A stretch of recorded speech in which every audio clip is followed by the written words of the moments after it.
Welcome to Healthcare du Jour, where we dish up and digest the latest in healthcare. For the next 30 minutes, sit back as we bring you insight, commentary, and discussion on trending topics to the table, all expertly served up by our host and his guests. Healthcare du Jour is brought to you by Carium, the telehealth platform enabling healthcare's digital transformation, helping you care for people within the fabric of their daily lives. Now here's your host, Matt Fisher. Welcome back, and thank you for joining as we dive into the hottest topics in healthcare. I'm your host, Matt Fisher. On the menu today is Bill Rogers, President and Chairman at Orbita. Bill, welcome to the show. Thanks, Matt. I'm looking forward to the conversation. So, Bill, what I always like to do before getting into the main part of the discussion is give my guest a chance to provide more of an introduction in terms of who they are and what they do. So, Bill, the floor is yours. Well, thank you. You know, my background is very much involved in artificial intelligence. Been involved in doing that since my career started at MIT Lincoln Labs, and got into healthcare back around 1997 when I worked with Dr. Kavadar at Mass General Boston doing medicine. And you really can see how the things are starting to come together to really have an effect in healthcare. So what first got you over into healthcare then? And I suspect that some of the listeners might be familiar with that name of Dr. Kavadar, because I know he's been very big in kind of the telemedicine sphere and, has always been very vocal about the power of technology. Yeah, before being involved in telemedicine, I was actually involved in working in video conferencing. It was a startup company that grew up out of New Hampshire that was building these video conferencing systems. And one of the areas that we had an opportunity to work on was working in healthcare. And ultimately, I started another business with another person to allow us to create a solution to interact with patients remotely. And that's how we got involved with working with Dr. Kavadar. We started, how would we do like remote dermatology? Yeah, no, that's actually a pretty fascinating time to get into the intersection of technology and healthcare, because it's, I would wonder how you struggle with maybe some of the privacy or security issues, since, if you're talking about, it sounds like the 96, 97 timeframe, that's as HIPAA got enacted. Yeah. And people are kind of learning what that meant. And I think it kind of underscores that technology is definitely not new for healthcare, despite, I think some of the focal points recently where it's, HIPAA was enacted and they had no clue that these technologies existed. Yeah. So it's interesting. At that particular time, so there's really two things we did with Dr. Kavadar. One was this remote dermatology project where we were capturing images remotely, bringing them into a workstation where he would actually look at the images and make interpretations of whether or not do we need to see or not see that patient. He saw all the patients as part of the clinical trial. And then the second one, which was more interesting, was the concept, it was open heart surgery patients where they were actually going to get heart transplants. And we built a telemedicine remote patient monitoring solution where we would actually take their blood pressure, their heart rate, their weight, and actually it was with a PDA. The iPhones didn't exist. And so it was an RS-232 cable that was going to an analog telephone, and it would make the call. So it would wake up every day and ask the patient, I need to take this information, capture this information. And so we would do it. But even at that time, security was very, very important, that we were collecting and storing the data. It was, probably... we were using Lotus Notes, believe it or not, as the workstations at the time, which you haven't probably heard much about these days.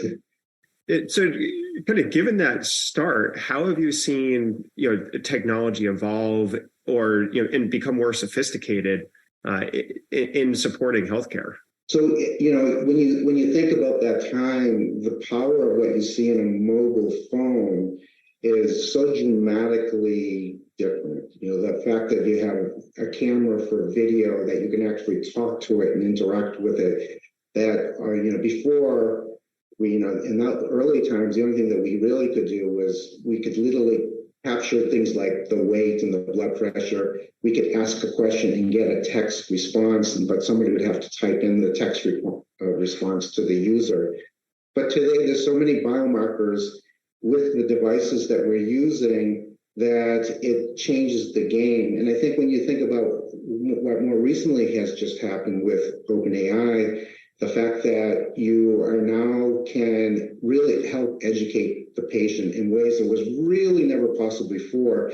And you really can understand what the patient is saying, so you can actually route the patient to the right form of care, which wasn't really possible, or was possible, but was very difficult to go do just months ago. Yeah, and so you just referenced OpenAI, and kind of in the intro when you're talking about your background, you talked about artificial intelligence. So I think before we really go down that rabbit hole, it would probably be helpful to start off by just framing out, when you're talking about artificial intelligence or working on it, what does it actually mean to you? Yeah. So ultimately what I see with artificial intelligence is that think if you went and called a health system, and you're talking to a person, and that person is guiding you to do something. So what artificial intelligence does in healthcare is ultimately helping you with that workflow, but instead of a person doing it, it's ultimately you're being guided by a virtual assistant. And so that virtual assistant can be thought of as intelligent as a person at some point. They're not even with ChatGPT, they're not as intelligent as a person, but it's the next best thing to it. And so if you look at healthcare, the concept of engagement is key for people to get better care. Education is key to get better care for a patient. So I look at it as that way. But even with artificial intelligence, think about you're working with your insurance company, and somebody is interacting with a document. Now that document needs to get routed someplace. Like you ask for some sort of approval process. Well, before it would require a human to go look at that. But with OpenAI, you can actually understand the document, understand how to go route this. Now, we using things like PyTorch, the ability to build these models. PyTorch is what actually OpenAI is built on, but it allows you to build models to go do this. But we would need to get training data. That training data would probably be thousands of these documents to go figure out how I'm going to route it. But now with ChatGPT, or I would say GPT, because we're using the APIs, not the product, you literally can just give it the prompt to explain what you're trying to do with this document and have it come back with a response that's going to help you route the document to a different place, which is essentially a game changer. And, with artificial intelligence, you're ultimately unlocking the information that exists today in all of the information that healthcare systems have. And so we can get into that a little bit deeper when you're ready to. But really exciting with what you can do now with GPT around that. Yeah, I'd say let's take that opportunity to dive into it, because it's, as you're saying, and hopefully I'm going to interpret this correctly, with the new GPT system that has launched, it sounds like you don't need the same degree or trove of data or availability of information to train it. So how, and if that was accurate, why is that the case?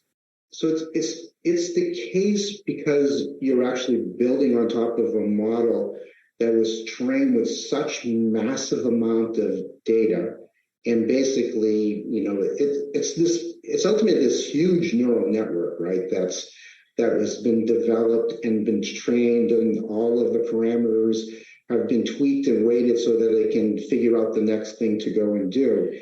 And so ultimately, it gives you the ability to create this intelligent logic that the only way you could have done it before was to have all your own data. And so basically, they've eliminated the need to have all the data that used to before. Now, there's little kind of techniques that you can do to help train open AI. There's another technique that we use all the time that's around in-context learning that will ultimately use your organization's content as the source and not rely on OpenAI, which takes out the bias. And it actually, you can be confident that the content that it's generating is accurate because it's based on your content, not on what the model has learned across the world, the internet, books, and everything else. Yeah. So then, is it an accurate summary? I think you just said that the GPT itself was already trained on a large pool of data, and it's really you're kind of taking those building blocks and then kind of refining it and deploying or implementing it as you choose for the particular solution that you might be then building. And I think, as you said, you can further train it based on a more restricted set of data or information based on the environment you deploy it in. Exactly. So let me give you an example. So Orbita created something called Survey AI. And so because we do voice surveys, when you ask a question, you tell people, here are the options to the question, people don't answer it with the options. And so the AI needs to understand where in the human language is the appropriate answer and what did the utterance of what the user said. And we do this mathematical mapping, it's called embeddings, and vector math. So the matrix math that you learned in linear algebra that you learned, that's what all AI is based on. So that mathematics says, oh, it's closest to this answer. So if, let's say, the results were not at all, somewhat, all the time, and somebody says, it doesn't happen with me, we would say, did you mean not at all? And it's a lot easier for a patient to answer the question by saying yes than it is to say, I'm sorry, I didn't understand what you said, and repeat the answers. And the person thinks, oh, this is a dumb system. A human would have understood that. And again, that's what artificial intelligence is having something that can act like a human to be able to determine that. So that project probably required us to do so much training on that. It's probably about 8 or 9 months of training to get that to work. And truth be told, you can do it with ChatGPT out of the box. So you literally can say, of these options, which one is it closest to? And it's going to tell you the closest answer. And as good as all of the training that we have actually given it over months and months and months of effort for us to go do that same sort of thing. Another thing that it's really, really good at is summarization.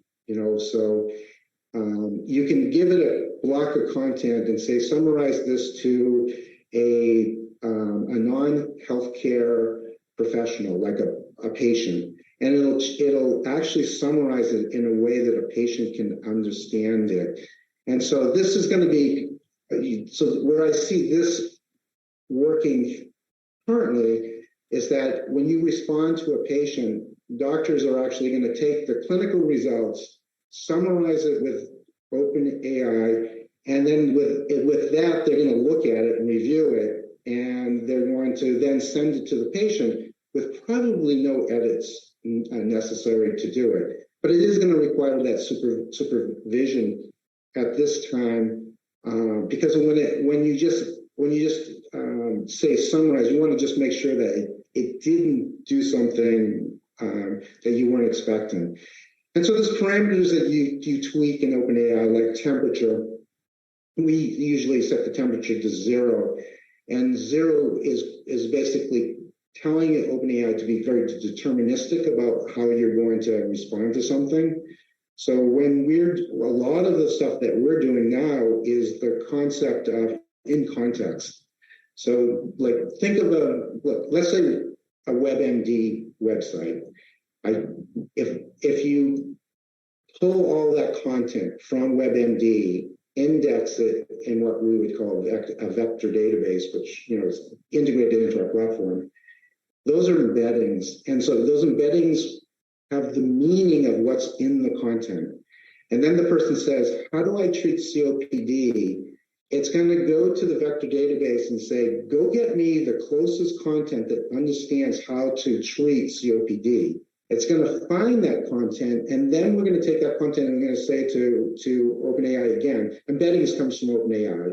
So it finds the content of the vector database, and then it summarizes how to treat COPD based on the content itself. So we say to it, answer the question based on the content that we give you. And if you can't answer it, say, I don't know, based on this content. What that does is that it really causes it to use your content as opposed to the vast body of content that it was trained on.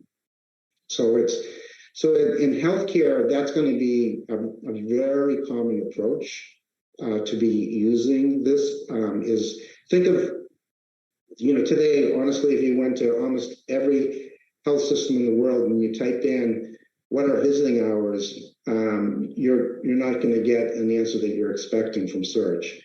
But if you we have a scraping tool that will scrape an entire website, and you ask OpenAI that question, it's going to find the nearest meaning that matches. It's incredible about finding these meanings. And so your accuracy of your first result is not only is it going to give you the first result, but it's actually going to, in that document that it gets, it knows to get the specific piece of content that answers the question that you just asked. And it'll do it deterministically because it's based on your content. Yeah, no, and I think that's kind of a key point that you're raising, which is defining the content. Yeah. And for those of you just joining, I'm talking with Bill Rogers of Orbita, and we're talking about artificial intelligence and GPT and the power of newer technologies, and kind of picking up on that last point about the defining the content that's being used. Is that a way to help combat the potential for inaccuracies or misinformation filtering into the kind of the output response to a question that's asked? Yeah, 100%. It ultimately eliminates also the bias too that could be in content, because again, when OpenAI has trained all its data, so all of its data is based on database from 2021. So if you just asked it a question like, when should I get a colonoscopy? It's going to tell you when you're 50 years old. But the data has changed since 1921, where, it's 45 years old right now is what the accepted number is. But if we were working with a health system like Ohio Gastro, and you ask that question, we would use their content, and it would come back with the right response to that particular answer. So is it challenging or complicated to limit kind of the scope of the information that the system is accessing to answer those questions? Yeah, so you have access to it. So, honestly, ChatGPT is the answer to conversational AI. So the big problem with a conversational AI solution like what Orbita had, question and answer was the number one thing people would use it for, but you would always have to create the responses in a way that's acceptable to a chatbot, which is actually hard. It's because you have to create, like when we're HOPE, which is Cancer Care of America, they have a cancer questions and answers that are about 700 questions and answers around cancer that's using our protocol Orbita Answers. But literally, if you went to their website and you see the massive amount of content, instead of 900 questions and answers that we should be able to answer, it should be 50,000. And that's what OpenAI does. It doesn't care about the limit of the documents of the content. And literally in minutes to hours, we can ingest their entire website and make something that can answer questions and answers around their cancer content. And so it's not going to be limited to what do people say we should do. And like once you say, I need to go summarize that, I need to go get someone to go say, okay, how are we going to summarize this so that it works well in a chatbot? Where OpenAI does a fantastic job of finding the content that answers the question, and with that deterministic approach, it basically, you find the document, and this is why I say you're unlocking information. A lot of times you'll look at the content and say, I don't know where it is, and then you actually search through it and you find, oh, it's actually in this block of content. And I joke with we have a person that does policies and procedures for security. We have another person that's HR that does policies and procedures and benefits and stuff like that. And the reality is, everyone just contacts Brian or Micah and asks the question, what's the answer to this? Because it's too hard to find the information. But now, ingesting these things and making it so that people can ask questions. So you can imagine in healthcare where you have these procedures.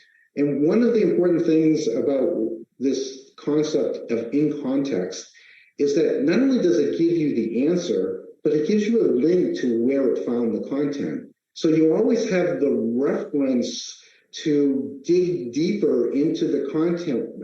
You can ask more questions, or you can just click on the article to find more about it. And a lot of people just wouldn't find the information if it wasn't for this type of technology.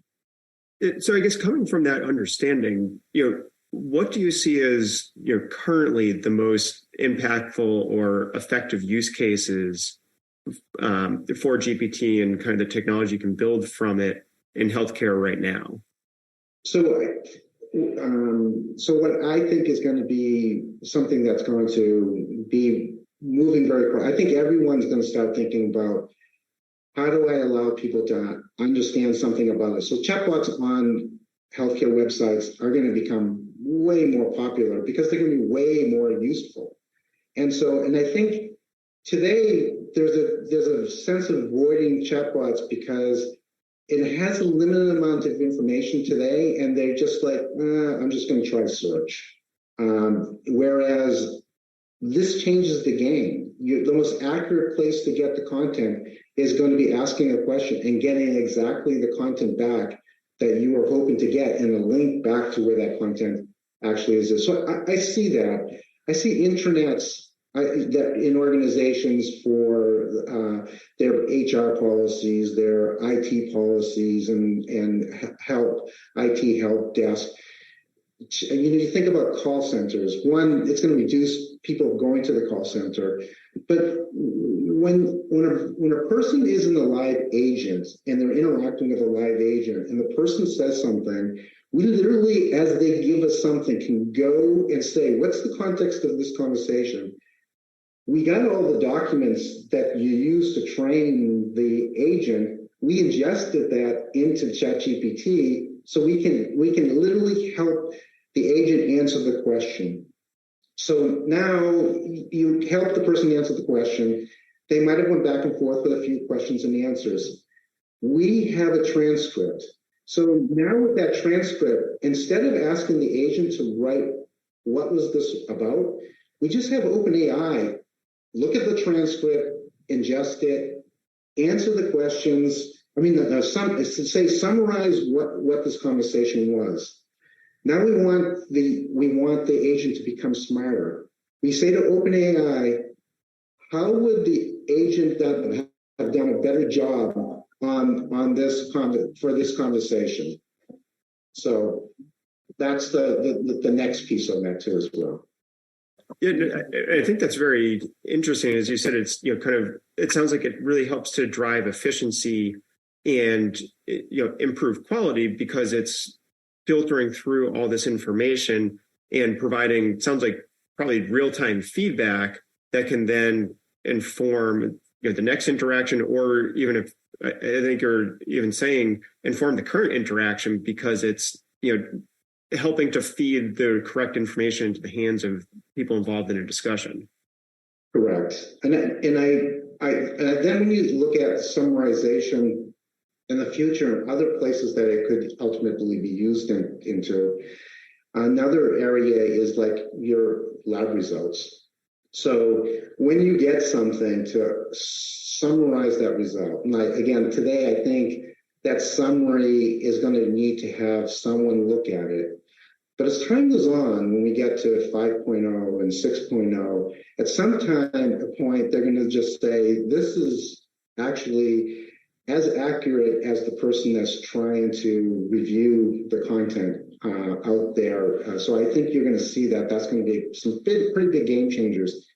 And what you see in this marketplace right now, if you look at the AI guys and what they're very excited about OpenAI is that they can do this training, like you're going to see a 4.0 or 4.1 or 4.2 very quickly. So in other words, they've been testing with adding data on particular areas of subjects, and with a small amount of data, seeing that the model improves a lot, which means that they can invest more to say, now let's go put more into this and improve the model in a particular area.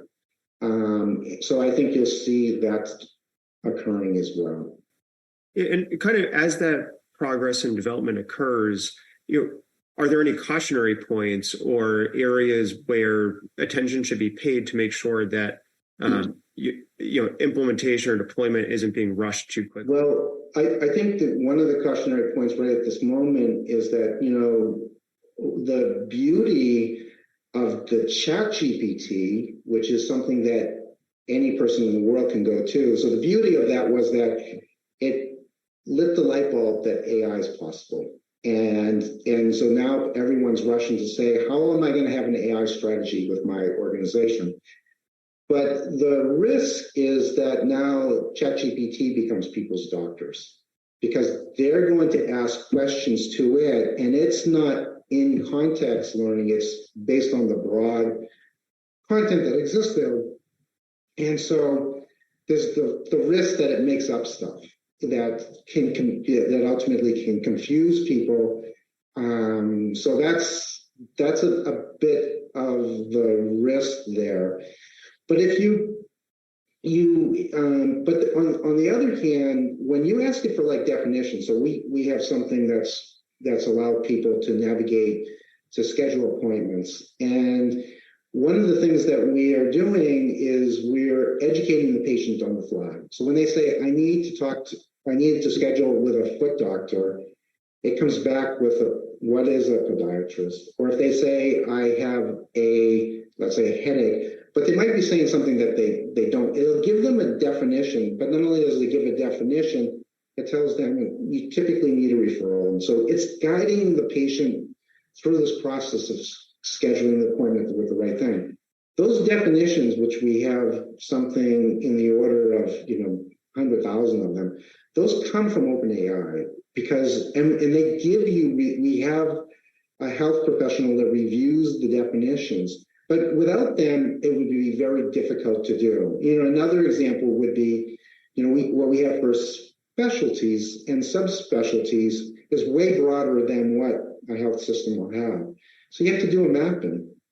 And so we use OpenAI to say, based on the specialty that they have these 200 specialists and we have, let's say, 700, how do we map it to when somebody says something about cardiology and the provider just has cardiology as a specialty, but we have all these subspecialties. And so we have to map them to cardiology.